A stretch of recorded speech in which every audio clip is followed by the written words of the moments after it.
IT interview मध्ये जर असं आन्सर तुम्ही दिलं तर नक्कीच तुम्ही कॉन्फिडंट, प्रिपेअर्ड आणि प्रोफेशनल दिसणार आहात. तुम्हाला विश्वास बसणार नाही.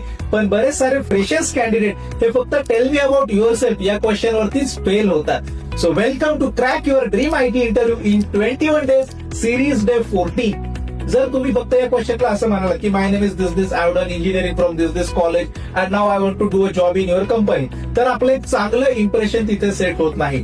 तर एक आपलं चांगलं इम्प्रेशन सेट होण्यासाठी 4 गोष्टींचा आपल्याला विचार करणं गरजेचं आहे. त्यातली पहिली गोष्ट आहे ती म्हणजे एक्सपिरियन्स. फ्रेशर्स असताना तुम्ही तुमच्या इंटर्नशिप्स, काही सर्टिफिकेशन, ट्रेनिंग या गोष्टीवरती फोकस करू शकता. दुसरी गोष्ट आहे ते म्हणजे तुमच्या प्रोजेक्ट्स मधल्या अचिव्हमेंट्स.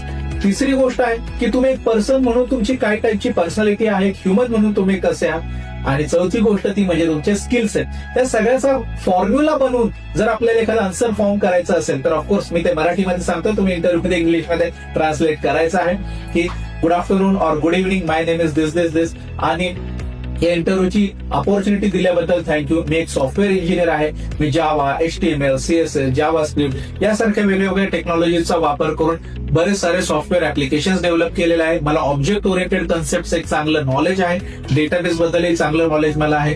तसेच वेगवेगळ्या प्रोजेक्ट्स वरती मी काम केलेलं आहे, ज्याच्यामध्ये वेब डेव्हलपमेंट रिलेटेड प्रोजेक्ट्स असतील किंवा एंटरप्राइज ऍप्लिकेशन रिलेटेड प्रोजेक्ट्स असतील.